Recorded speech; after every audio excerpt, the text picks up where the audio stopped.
Dengue का डंक पूरे हरियाणा भर के लोगों को डस रहा है। पूरे हरियाणा भर के आंकड़ों की बात की जाए तो हजारों ऐसे केसेस आ चुके हैं जिस वजह से लोग बीमार पड़ रहे हैं। हालांकि हेल्थ डिपार्टमेंट और हरियाणा सरकार द्वारा लोगों को बचाव के लिए पूरे उपाय भी किए गए हैं। बात की जाए तो सिरसा में भी काफी केसेस पिछले कई दिनों में आ रहे हैं और तमाम मुद्दों पर बातचीत करने के लिए सिरसा के सिविल हॉस्पिटल के सीएमओ डॉक्टर महेंद्र भादु हमारे साथ हैं। सर, क्या कुछ आंकड़े हैं अब तक डेंगू के और क्या कुछ बचाव किया जा रहा है? अभी हमारे पास इस सीज़न में जनवरी से लेके 168 केस डेंगू के आए हैं और सबसे सुखद पहलू यही है कि ज़्यादातर मरीज ठीक होकर घर चले गए। अभी हमारे पास 6 एक्टिव पेशेंट हैं जो एडमिट हैं, 3 प्राइवेट अस्पतालों में हैं और 3 हमारे सरकारी अस्पताल के अंदर एडमिट हैं। तो डेंगू से बचाव के लिए हेल्थ डिपार्टमेंट द्वारा क्या प्रयास किए गए? इसमें सबसे ज़्यादा जो सहयोग हमें लोगों से चाहिए उसके अंदर जागरूकता सबसे बड़ा उपाय है, जिसके अंदर वो अपने आसपास पानी ना खड़ा रहने दें और मच्छरों को जहाँ भी पनपने ना दें। सबसे ज़्यादा इसके अंदर उनका रोल रहता है।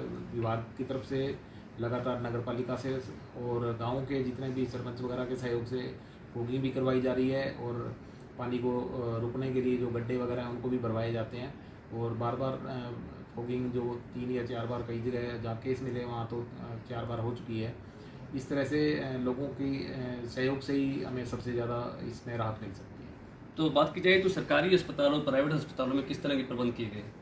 हमारे पास सिरसा सिविल हॉस्पिटल में अभी 12 बेड के लिए डेंगू का अलग से स्पेशल वार्ड बनाया है, लेकिन लगातार उसमें 3, 4, 5 मरीज तक ही होते हैं और अगर कोई ज़रूरत पड़ती रही तो उसके लिए मैंने अलग से प्रबंध कर रखे हैं। इस तरीके से डबवाली में, रानिया में और जितने भी हमारे प्राइमरी हेल्थ सेंटर हैं उनमें सब में बेड रिजर्व किए गए हैं, लेकिन अभी बहुत ज़्यादा संख्या में लगातार मरीज़ नहीं आ रहे हैं। जो आ रहे हैं वो ठीक होकर जा रहे हैं और प्लेटलेट्स की ज़रूरत बहुत कम मरीजों को अभी आवश्यकता इसकी रह रही है और सामान्य बुखार और थोड़ा सा रोकथाम से काफ़ी रिलीफ इसके अंदर है। तो आपको लगता है कि केसेस और बढ़ने की उम्मीद है? ये सर इसके अंदर ना अक्टूबर का महीना सबसे ज़्यादा पीक होता है, तो पूरे हरियाणा में जैसे ही तापमान अभी कुछ दिनों में गिरने लगेगा तो मच्छरों की स्वाभाविक रूप से रोकथाम नेचुरल तरीके से भी हो जाएगी। लेकिन तब तक लोगों को जागरूक रहना होगा और हर तरीके से इसके अंदर जो मच्छरों के प्रति बैरियर है उसको अपना के और बचा जा सकता है इससे। सर, आपने कहा कि जो कैंप लगाकर लोगों को जागरूक किया जाता है, स्लम एरिया के लोग जाहिर सी बात है कम पढ़े लिखे होते हैं, तो उनको किस तरह से जागरूक किया जा रहा है? उनमें हमारे वर्कर हैं और ब्रीडिंग चेकर्स हैं, वो लगातार उन मोहल्लों में निगरानी कर रहे हैं और घरों में जाके जागरूकता करते हैं और एक आईसी एक्टिविटी के थ्रू, पम्पलेट्स के थ्रू और अखबारों के माध्यम से भी और सोशल मीडिया के माध्यम से भी काफ़ी जागरूकता लोगों में आ चुकी है। और स्वच्छता के प्रति जो अभी पिछले स्वच्छता ही सेवा नाम से पखवाड़ा चला था उसके अंदर बहुत लोगों ने स्वच्छता पर ध्यान दिया और पिछले 15 दिन वो हमारे लिए बहुत अहम थे, जिसके अंदर लोगों ने सभी लगभग सार्वजनिक स्थानों की सफाई में सहयोग किया हमारा।